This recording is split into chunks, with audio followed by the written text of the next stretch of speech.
Hello, and welcome to the My Heart and Mind podcast, where it's all about creating the feel-good mindset so you can make the most of every moment and reap the benefits of getting the most happiness out of life. And now, over to your host, Sally Crawley.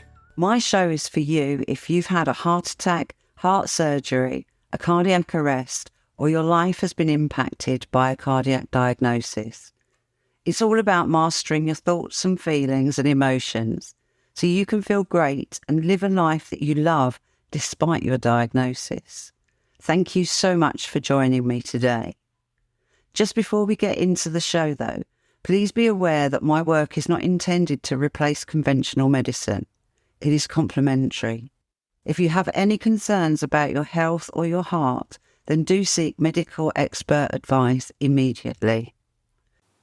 Hello and welcome if you already know me. And if you're new, you're going to get to know me a little bit better after today.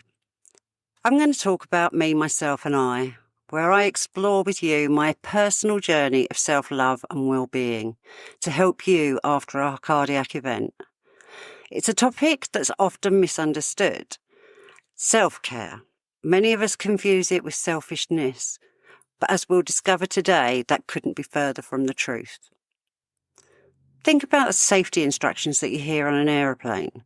The flight attendant always tells you to put your oxygen mask on first before you help anyone else. This is the perfect analogy for self-care. It's an act of preservation, ensuring that you have the energy and capacity to show up for others.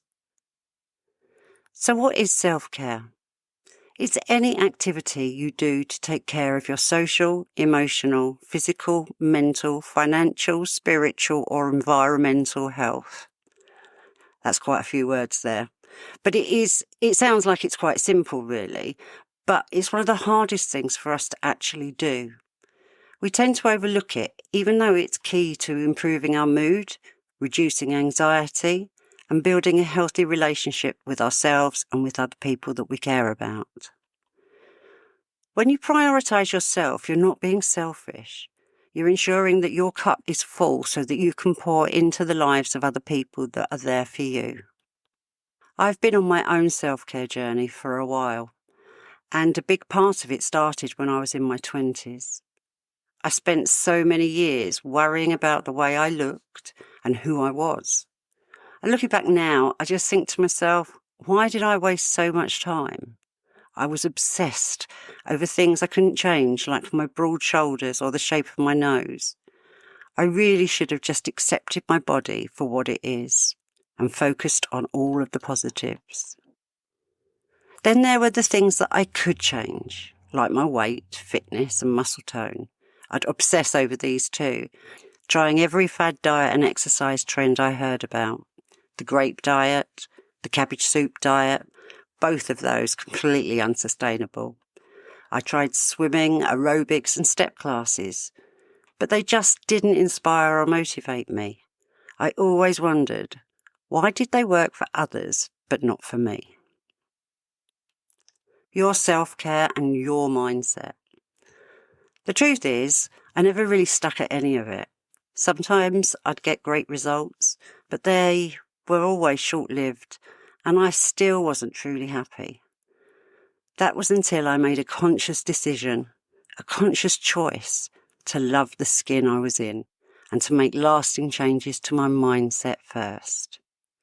Here are some of the shifts in thinking that made all of the difference for me when I was younger. First, I chose to believe that I am perfect in my imperfection. I am unique, one of a kind.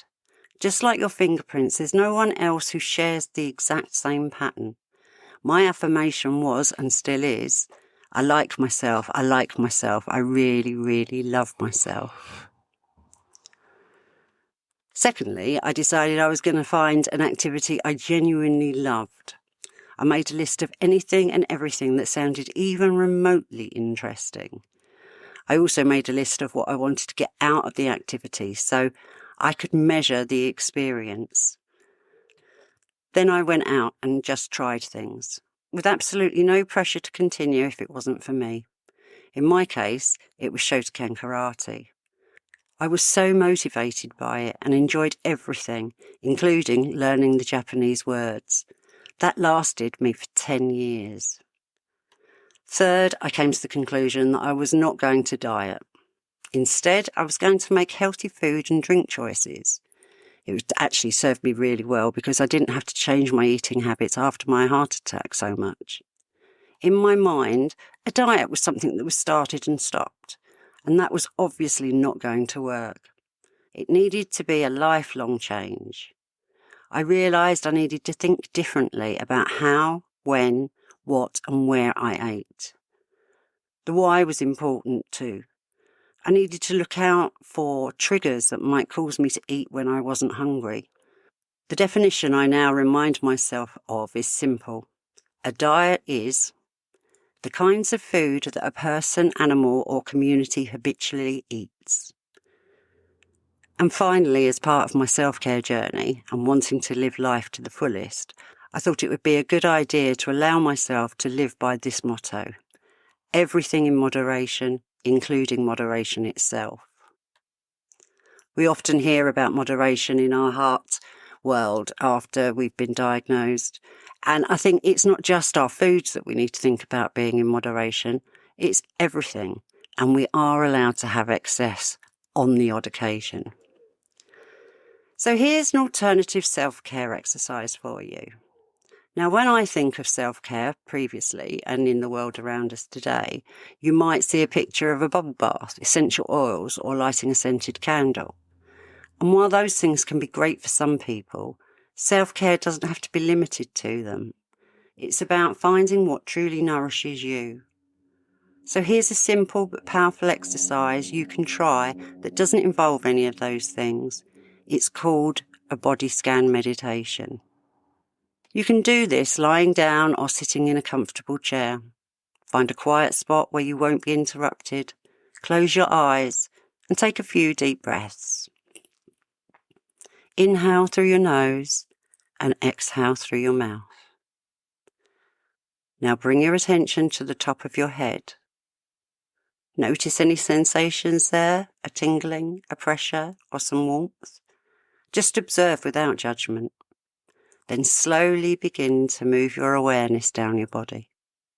Scan your face, your neck and your shoulders.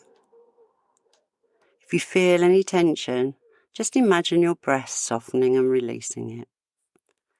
Continue this slow scan down your arms to your hands, your chest, your back, stomach, hips and legs, and eventually your feet. Pay attention to each part of your body. And when you reach your feet, take a moment to feel the connection of your body to the surface that you are sitting or lying on. Then gently bring your awareness back into the room. Open your eyes and notice how you feel. This practice can take 5 to 10 minutes, but it can have such a profound effect on your ability to be present and grounded. So I'm going to leave you with a challenge today.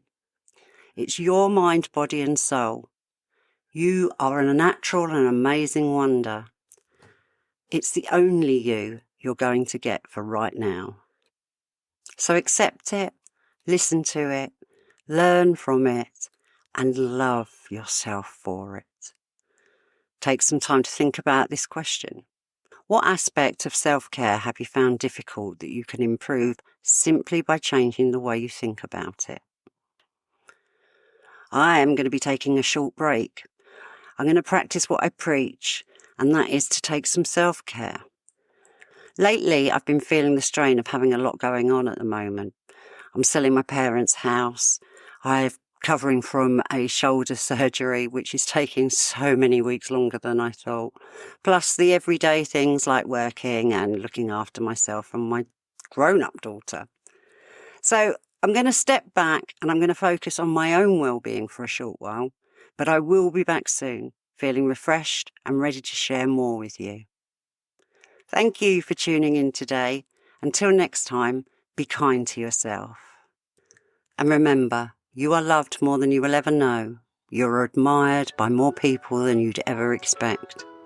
You are worthy of joy and happiness. Until next time, Take care of your heart and your mind. Speak soon.